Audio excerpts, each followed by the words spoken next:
नमस्कार। उत्तराखंड की तमाम खबरें लेकर हाजिर हूं मैं शीनम शर्मा और मेरे साथ मौजूद है मेरी सहयोगी कंचन डोगरा। तो आइए खबरों की शुरुआत करते हैं। फायर सीजन शुरू होने से पहले भले ही वन विभाग की चुनौतियां बढ़ गई हो, लेकिन एक तरफ पहाड़ों के जंगलों में आग लग रही है तो दूसरी तरफ पहाड़ से सटे मैदानी इलाकों में गुलदार की धमक ज्यादा हो रही है। चमोली, उत्तरकाशी, पौड़ी, अल्मोड़ा, बागेश्वर समेत कई जिलों में आग लगने की घटनाएं जंगलों में आग लगने की घटनाएं लगातार सामने आ रही हैं, जिससे लाखों के पेड़ जलकर राख हो गए हैं। उधर गर्मी बढ़ने के साथ ही मैदानी इलाकों में गुलदार भी आ धमक रहे हैं। गुरुवार को भी ऋषिकेश में गुलदार ने वन विभाग की टीम को खूब छकाया। तो एक तरफ आग का तांडव है। देखिए, ये आग जो है ये तेजी से जब जंगलों में फैलती है तो रिहायशी इलाकों की तरफ बढ़ती है। ऐसे में एक तरफ आग और दूसरी तरफ गुलदार, ये जानवर जो हैं ये लोगों को डरा रहे हैं। कई ऐसे बाघ हैं जिनको पकड़ने के लिए टीमें बनाई गई हैं, बाकायदा बाहर राज्यों से स्पेशल टीमें लगाई गई हैं। आतंक इनका लगातार बना है, कई इंसानों पर इन्होंने हमला कर दिया है। लेकिन दोनों ही तस्वीरें आपके सामने हैं जहां पर आग और बाघ दोनों ही लोगों को डरा रहे हैं। हल्द्वानी में भी गुलदार का आतंक देखा गया है। वन विभाग के लिए बड़ी चुनौतियां हैं ये समय है जब गर्मियों की शुरुआत हुई है। अभी ऐसे में आने वाले कुछ और महीने जहां प्रचंड गर्मी का प्रकोप होता है, वहां आग ने अभी से लोगों को डराना शुरू कर दिया है। ये आग जंगलों में तेजी से फैलती है और फिर रिहायशी इलाकों की तरफ बढ़ना शुरू हो जाती है। दीपांकर भट्ट और जानकारी के साथ देहरादून से हमारे साथ लाइव मौजूद हैं। दीपांकर, दो चीजें यहाँ पर प्रशासन के लिए चुनौती बन गई है, वन विभाग के लिए चुनौती बन गई है। एक तरफ आग का तांडव, दूसरी तरफ बाघ का डर। हाँ बिल्कुल कंचन, दोनों जो स्थितियां हैं वो वन विभाग के लिए खासी चुनौती है और मुख्यमंत्री ने इसको लेकर एक बैठक भी ली थी और मुख्यमंत्री ने साफ तौर गुलदार के हमलों की घटनाओं को लेकर कहा था कि अगर कहीं पर भी इस तरह की घटनाएं सामने आती हैं तो उसके लिए जो डीएफओज होंगे वो जिम्मेदार होंगे और इस तरह की घटनाएं नहीं होनी चाहिए। न इसी तरह जंगली जानवर के हमले में किसी आम आदमी की जान जानी चाहिए। लेकिन कल जिसे ऋषिकेश में हमने देखा कि उसने रेंजर को घायल किया, अभी भी गुलदार पकड़ में नहीं है। इस तरह हल्द्वानी के फतेहपुर रेंज में तमाम ऐसी घटनाएं हो चुकी है, वहां पर गुलदार को पकड़ने की तमाम कोशिशें जारी हैं।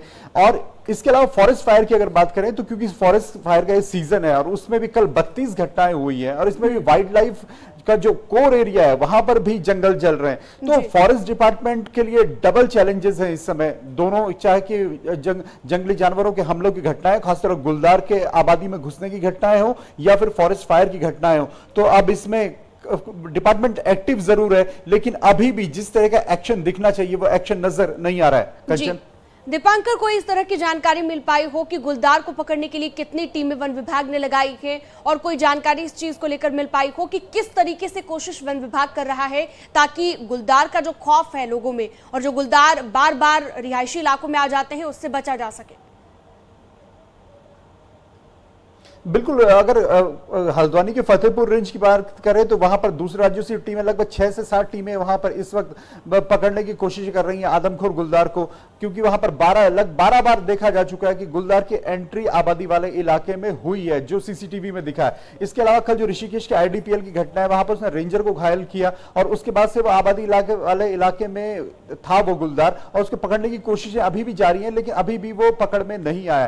तो अलग अलग टीमें अलग अलग जगहों पर लगी हुई हैं, लेकिन जिस तरह से पिछले सालों में भी हमने देखा कि गुलदार के हमलों में तमाम लोगों की जानें गई हैं, उसको लेकर मुख्यमंत्री खासे गंभीर, उन्होंने कहा है कि कहीं पर भी ऐसी घटना ना हो, इससे फॉरेस्ट डिपार्टमेंट अलर्ट पर रहे। शुक्रिया दीपांकर आपका जानकारी के लिए। और आइए आगे बढ़ेंगे, खबर आपको देंगे हल्द्वानी की, जहां पर आदमखोर बाघ को पकड़ने के लिए फॉरेस्ट डिपार्टमेंट ने अपनी रणनीति में बदलाव किया है, जिसके तहत अब आदमखोर को मारने की नहीं बल्कि जिंदा पकड़ने की तैयारी है।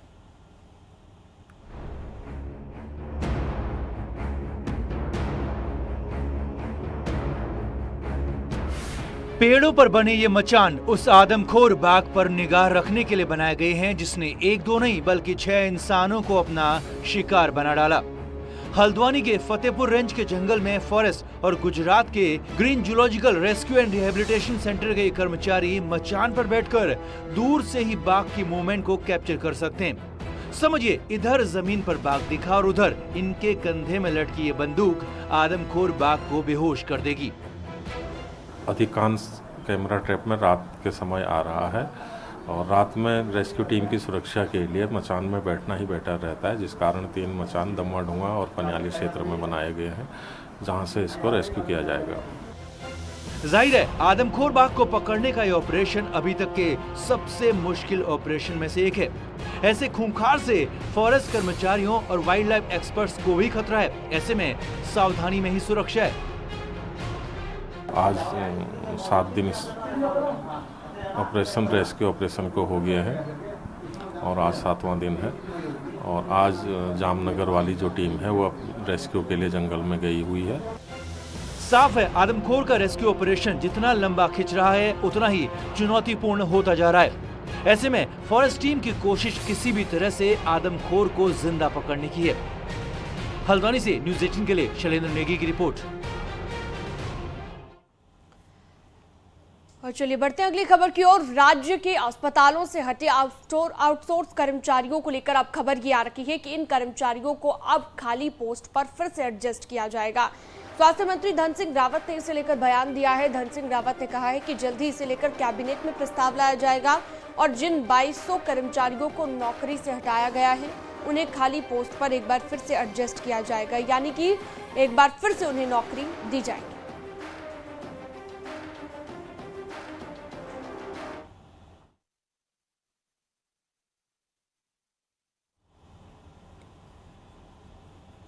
इस बीच आपको ये जानकारी देते हैं कि कल गुरुवार को हरिद्वार दौरे पर रहे मुख्यमंत्री पुष्कर सिंह धामी, जिन्होंने हर की पैड़ी पर पूजा अर्चना की है।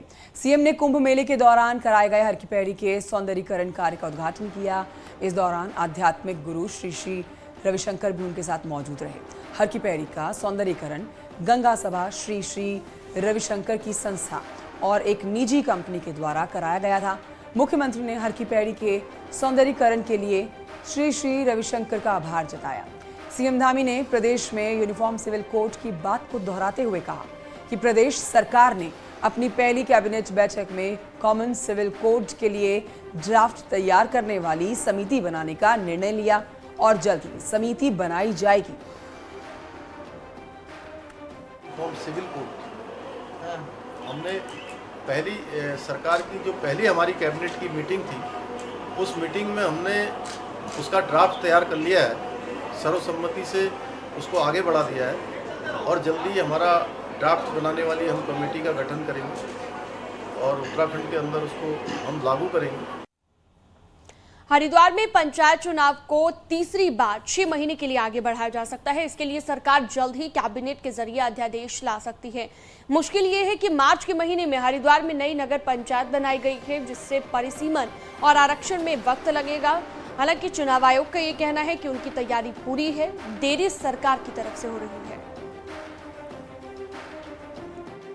चुनाव आयोग के पास अभी तक शासन से आरक्षण का रोस्टर आ नहीं पाया हरिद्वार का, जिसके कारण हम चुनाव नहीं करा पा रहे हैं। जो ही शासन से आरक्षण का रोस्टर प्राप्त हो जाएगा, हमारी प्रक्रिया चुनाव की शुरू हो जाएगी। अब पहाड़ की खबरों में आपको बताते हैं कि कोऑपरेटिव बैंकों में भर्ती घोटाले का मामला इन दिनों चर्चाओं का विषय बना है। रोज दर रोज नए खुलासे हो रहे हैं, परतें उख रही हैं, कई बड़े ऑफिसर्स इसके लपेटे में आ रहे हैं। कांग्रेस एसआईटी जांच की मांग कर रही है और सीएम धामी दोषियों को ना बख्शने की बात कह चुके हैं। देखिए रिपोर्ट।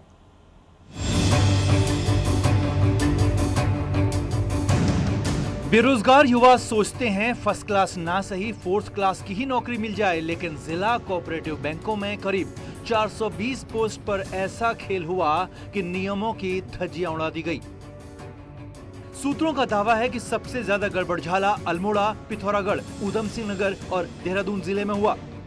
जांच के नाम पर अभी अफसरों को बदला गया है, लेकिन खबर है कि देहरादून में जनरल मैनेजर को नियम ताक पर रखकर एक्सटेंशन दिया गया। सूत्रों के मुताबिक जिस जिले में भर्ती हो वहां उसी जिले के युवाओं को नौकरी पर रखा जाना चाहिए, लेकिन इस नियम का पालन ही नहीं किया गया। खबर ये भी है कि गड़बड़ी हरिद्वार जिले में भी बहुत ज्यादा है, इसीलिए वहां पहले ही रोक लगी है। ऐसे में अगर जांच ठीक से हुई तो कई बड़े अफसरों पर शिकंजा कस सकता है। नहीं, देखिए, इसमें कोई भी होगा, जो भी दोषी होगा उसको बख्शा नहीं जाएगा, कानून अपना काम करेगा। आरोप है कि कोऑपरेटिव बैंकों में भाई भतीजावाद का ये मामला साल 2021 की शुरुआत का है, जिसमें मुख्यमंत्री बनते ही तीरथ सिंह रावत ने पहले रोक लगाई और अब पुष्कर धामी कार्रवाई कर रहे हैं। लेकिन असल खेल चुनाव के वक्त हुआ। यही वजह है कि कांग्रेस एसआईटी जांच की मांग कर रही है और कोऑपरेटिव मंत्री जांच में दूध का दूध और पानी का पानी होने का दावा कर रहे हैं। सरकार ने तो सिर्फ जो है एक अधिकारी कुमाऊं से, गढ़वाल से लेकर के विभागीय जांच जो है प्रारंभ कर दी है और ये लीपा पोती का काम जो सरकार कर रही है। सरकार से कहना चाहते हैं कि एसआईटी गठित करे, इसकी जांच कराए और इसमें जो दोषी पाए जाए उनके खिलाफ कार्रवाई करे। और पहली बार हमारी सरकार ने एक पारदर्शी नियुक्तियों के लिए एक नियमावली बनाई है जिसमें हाई स्कूल फर्स्ट के इतने नंबर होंगे, इंटर के इतने होंगे, जो हमने एक पारदर्शी नियुक्ति वो बनाई है, सिस्टम बनाया है। और 2-3 बोर्डों की शिकायत आई थी, हमारी सरकार ने, मुख्यमंत्री हमने जांच के आदेश दिए हैं और मुझे लगता है कि दूध का दूध पानी का पानी हो जाएगा। कोऑपरेटिव बैंकों में भर्ती घोटाले ने बीजेपी की किरकिरी कराई है। जांच जारी है, लेकिन सरकार के लिए चुनौती उन दोषियों को पकड़ना है जिन्होंने जेब गर्म करने के चक्कर में 4th क्लास यानी चपरासी की भर्ती को भी नहीं छोड़ा और वही गड़बड़ी सरकार और राज्य की बदनामी की वजह बन रही है। ऋषिकेश से आशीष डोभाल के साथ दीपांकर भट्ट, न्यूज़ 18 देहरादून। हल्द्वानी में सरकार एक बड़े अतिक्रमण को हटाने की तैयारी में जुटी हुई है। ये ऐसा अतिक्रमण हटाओ अभियान होगा जिसमें 2 या 4 नहीं बल्कि 4000 से ज्यादा घर टूटेंगे। एक रिपोर्ट आपको दिखाते हैं।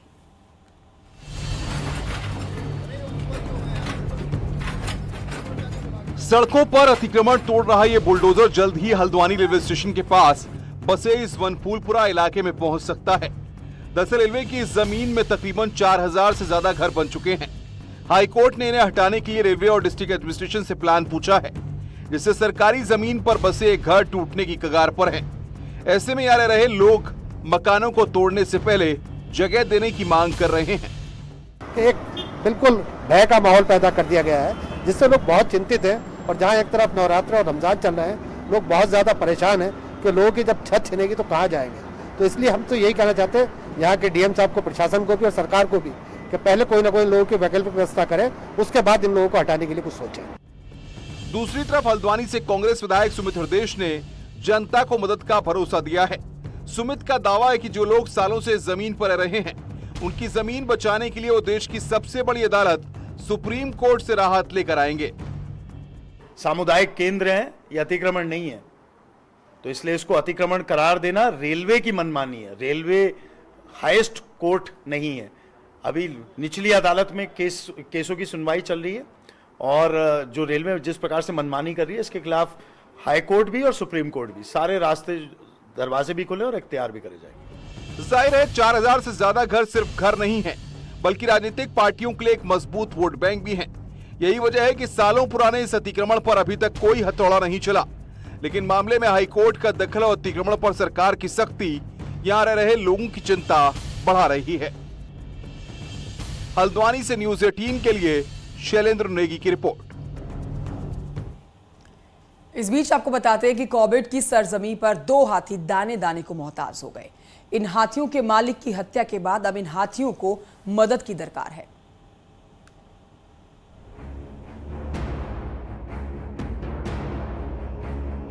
रामनगर की सावलदे में स्थित ऐरावत संस्था हाथियों की देखभाल किया करती है।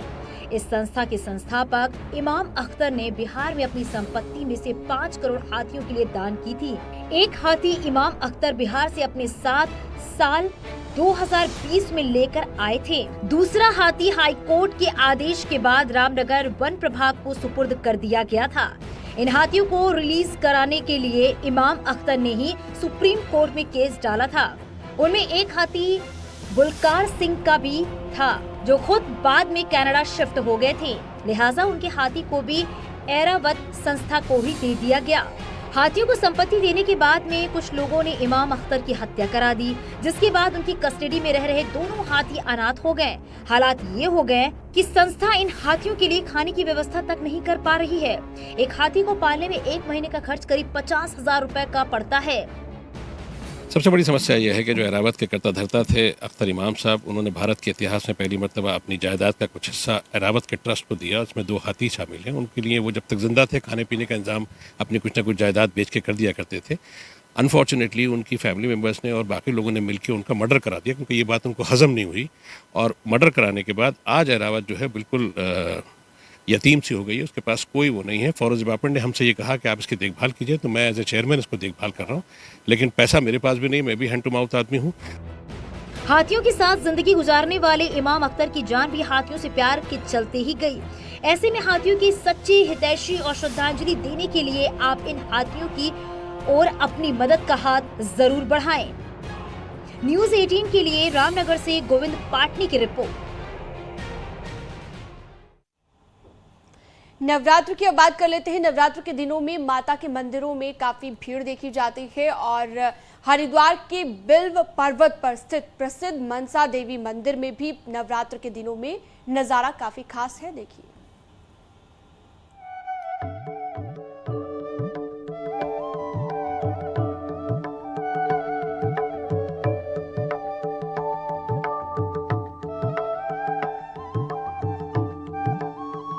पुराणों में जिक्र आता है कि प्राचीन काल में महिषासुर नामक राक्षस ने देवताओं और मनुष्यों पर अत्याचार किए थे। जब महिषासुर के अत्याचार हद से ज्यादा बढ़ गए, तब देवताओं ने मां भगवती से महिषासुर का संहार करने की प्रार्थना की, जिस पर मां दुर्गा ने अवतार लेकर देवताओं और मनुष्यों को महिषासुर के अत्याचारों से मुक्ति दिलाई। मां दुर्गा के इस स्वरूप का नाम मनसा देवी पड़ा और मां मनसा देवी तब से ही शिवालिक पर्वत पर विराजमान है। महिषासुर नामक एक राक्षस का बड़ा आतंक था, उसी से त्राही त्राही करके सभी देवता लोग परेशान थे। उससे बचाव के लिए सभी देवता ऐसा कोई उपाय चाहते थे कि जिससे उसका वध हो और उसको उस महिषासुर नामक दैत्य से, आतंक से उसका बचाव हो। तब 3 देवता ब्रह्मा विष्णु एक महेश के तेज द्वारा माँ भगवती मनसा देवी का प्रादुर्भाव हुआ। माँ भगवती दुर्गा के रूप में वहाँ प्रकट हुई। सभी देवताओं की मनसा पूरी होने की वजह से उसी दिन से माँ भगवती दुर्गा को मनसा देवी के रूप में पूजा जाता है। आज भी जो भक्त माँ के दरबार में आके अपनी मनसा के लिए अर्जी लगाता है, माँ उसकी मनसा को पूरी करती है। वैसे तो साल भर यहाँ पर श्रद्धालुओं का तांता लगा रहता है, लेकिन नवरात्र के दिनों में श्रद्धालुओं की खासी भीड़ उमड़ती है और देश के सभी हिस्सों से श्रद्धालु मां मनसा देवी मंदिर में अपने मन की मुरादें लेकर पहुँचते हैं और मां मनसा देवी उनकी मनोकामनाएं पूर्ण करती हैं। मनसा देवी मंदिर पर पहुँचने के 2 रास्ते हैं। पहला सड़क का रास्ता है, जबकि दूसरा रास्ता रोप वे का है। मरदोई से आए हैं और यहाँ पे हम दर्शन, माता जी के दर्शन करने में बहुत अच्छे दर्शन हुए। हम बहुत प्रसन्न हैं दर्शन करके। मतलब सभी लोग दर्शन करने आए, माता रानी के दर्शन कर रहे हैं। हमें बहुत अच्छा लग रहा है, बहुत अच्छा लग रहा है। यहाँ पे बहुत श्रद्धालुओं की भीड़ लगी हुई है। सभी लोग दर्शन पा रहे हैं और सभी लोग अपनी अपनी मनोकामनाओं को पूरी कर रहे हैं। अच्छा लगा घूमने में आने का, अच्छा बुलंदशहर जिले से आए शिकारपुर से। अच्छा, मनसा देवी मंदिर आप आए तो क्या इस मंदिर की महिमा है, कैसा आनंद आया है? हर साल आता हूँ जी, जब से होश संभाला है। बहुत ही बढ़िया, हर दिन तरक्की है। माँ की कृपा से सब काम पूर्ण हो रहे हैं। बहुत बड़े श्रद्धा। पुराणों के अनुसार जब विश्व महिषासुर नाम के राक्षस के अत्याचारों से त्रस्त था, तब देवों और मनुष्यों की गुहार पर मां भगवती ने अवतार लिया और महिषासुर का वध किया। इसलिए स्वागत है। और जी शीनम, आप क्या बता रही, केदारनाथ खबर के बारे में आप बताना चाह रही हैं? बिल्कुल, केदारनाथ धाम की हम बात करने वाले हैं। बिजली की समस्या को दूर करने के लिए अब उत्तराखंड पावर कॉर्पोरेशन लिमिटेड तैयारियों में जुट गया है, जिसमें कॉर्पोरेशन ने गौरीकुंड से केदारनाथ धाम तक करीबन 22 करोड़ रुपए की लागत की लाइन बिछानी भी शुरू कर दी है। बिल्कुल मनु, आपने सुना कि साथ ही आपको बता दें कि कई जगहों पर बिजली की लाइन अंडरग्राउंड भी बिछाई जाएगी, जिससे आने वाले समय में किसी भी लैंडस्लाइड या फिर किसी भी बर्फबारी में बिजली की लाइनों को नुकसान ना पहुंचे।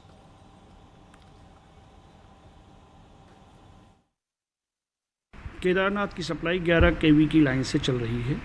टावर पर लाइन ले जाएंगे और जहां तक संभव होगा लाइन जाएगी और जहां संभव होगा वहां पर केबलिंग, अंडरग्राउंड केबल करेंगे।